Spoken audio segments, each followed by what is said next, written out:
नमस्कार। श्री राधे कृष्ण ज्योतिष केंद्र में आप सभी का स्वागत है। मैं करुणा शर्मा। मैं आज आपको ये बताऊंगी कि अगर किसी व्यक्ति की कन्या का विवाह होने वाला है और उसको आर्थिक परेशानी के चलते विवाह करने में कर्ज लेने की आवश्यकता पड़ जाती है, तो उस परिस्थिति से निपटने के लिए उनको किन उपायों को करना चाहिए, इसके बारे में आज आपको बताऊंगी। इससे पहले आप सभी से निवेदन है कि अगर किसी ने मेरा YouTube चैनल सब्सक्राइब नहीं किया है तो कृपया करके सब्सक्राइब कीजिए, लाइक कीजिए और बेल आइकन बटन जरूर दबाइए। आधुनिक युग के चलते हुए और फैशन के चलते हुए आजकल के ज़माने में विवाह शादी करना एक बड़ी समस्या हो गई है। जिनके पास अत्यधिक मात्रा में धन है उनका बजट उससे ऊपर चला जाता है, और जिनके पास कम धन है तो उनको तो वैसे ही आर्थिक दिक्कत होती है। इन परिस्थितियों में कभी भी किसी भी व्यक्ति को, किसी भी पिता को, माता पिता को अपनी पुत्री के लिए, उसकी खुशियों को पूरा करने के लिए धन की आवश्यकता होती है, तो उसको कर्ज का सहारा लेना पड़ता है। अगर व्यक्ति के सिर पर अत्यधिक मात्रा में कर्ज हो जाता है और परेशानी बढ़ जाती है तो उसके लिए कुछ उपायों का सहारा भी लेना पड़ता है।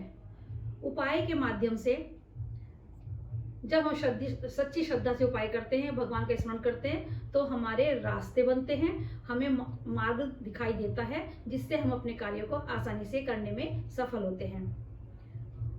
सही तरीके से किया हुआ कर्म, सही तरीके से किए हुए उपाय से हमें हमेशा लाभ होता है। अगर जो हम सच्ची श्रद्धा से उपाय करते हैं तो हमें कोई ना कोई रास्ता जरूर मिलता है। जब भी हम कर्ज देने की सोच रहे हैं, मतलब कर्ज उतारने की सोच रहे हैं, उस दिन के बाद जो भी रविवार आएगा उस दिन से हमको ये उपाय करना है।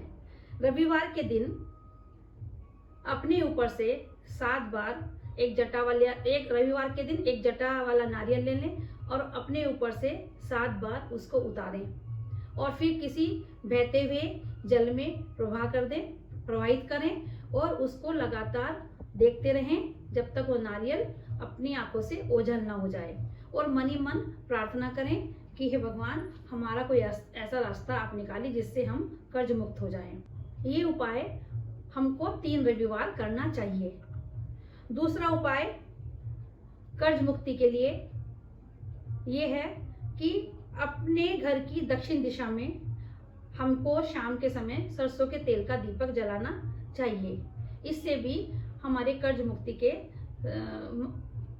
रास्ते में जो भी विघ्न बाधा आ रही है वो दूर हो जाएगी। तीसरा उपाय कर्ज मुक्ति के लिए माता पिता को ये करना है कि अमावस्या के दिन 3 जटा वाले नारियल लें और उन अलग अलग नारियल पे अपनी लंबाई के अनुसार, जो हमारी लंबाई है उसके अनुसार कलावा बांध लें।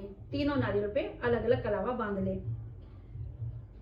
फिर एक नारियल पर कपूर से क्या मतलब, ऐसे कपूर की टिक्की लेकर जिससे कर्ज लिया है उस व्यक्ति का नाम लिखें।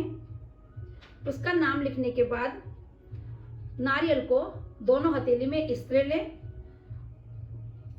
और किसी नदी किनारे जाकर नदी के या गंगा जी जो भी है उसके तरफ पीट करके दोनों हथेलियों से अपने सिर से ऊपर उस नारियल को नदी में प्रवाहित कर दें और पीछे मुड़कर ना देखें और अपनी ही प्रार्थना मन ही मन करें और भगवान से कहें कि जल्दी से हमारा कोई मार्ग निकालिए, कोई रास्ता निकालिए जिससे हमारा कर्ज जल्दी से उतर जाए, और अपने घर वापस आकर हाथ पैर धोकर तब घर में प्रवेश करें।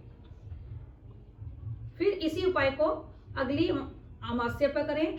जो दूसरा नारियल था कलावा लपेटे हुए, उसको बीच चौराहे पर अमावस्या के दिन शाम के समय बीच चौराहे पर जाकर जहाँ पीपल का वृक्ष दिखाई दे वहाँ पीपल के वृक्ष पर सरसों के तेल का दीपक जलाएं, और अगर जो पीपल के वृक्ष के आसपास कोई कच्ची जमीन है तो वहाँ पर गड्ढा खोदकर उस नारियल को दबा दे और दबाते समय अपनी प्रार्थना जरूर बोले। और मन ही मन भगवान से कहें कि जल्दी से हमारे कर्ज मुक्ति के कोई रास्ते निकालें, जिससे हम अपनी बेटी में की शादी में लिया हुआ ऋण जल्दी से उतार सकें। इसके बाद घर वापस आए और घर में हाथ पैर धोकर ही अंदर प्रवेश करें। इसी उपाय की श्रेणी में तीसरे नारियल को भी हमें तीसरी अमावस्या के दिन करना है, जो नारियल लपेट कर रखा है। तीसरी अमावस्या को मतलब महीने में 3 बार हो जाएगा ये नारियल वाला उपाय। तीसरी अमावस्या के दिन नारियल को शाम के समय किसी मंदिर में रखकर आना है। मंदिर में रखते वक्त अपनी प्रार्थना जरूर बोलें और भगवान से कहें कि जल्दी से कोई रास्ता निकालें, जिससे हमारा ये परेशानी दूर हो जाए। ये जो 3 नारियल वाला मैंने बताया, ये लगातार 3 महीने तक होगा, हर महीने की अमावस्या के दिन। चौथा उपाय, ये अलग से एक उपाय और है कि शुक्रवार के दिन धर्मस्थल पर या गरीब में या पंडित को या ब्राह्मणों के गरीबों में मिठाई का, सफेद मिठाई का वितरण जरूर करें। जब भी कोई कार्य करें तो अपनी परेशानी का मन ही मन विचार जरूर करें, अपनी परेशानी भगवान से जरूर बोलें। अगर इन उपाय को हम श्रद्धा के साथ करते हैं तो हमारा कोई ना कोई रास्ता जरूर निकलेगा, कोई ना कोई ऐसा साधन बनेगा जिससे हमारी परेशानियों का, समस्याओं का समाधान होने लगेगा। इसके साथ ही मैं आज का एपिसोड ही विराम करती हूँ। नमस्कार।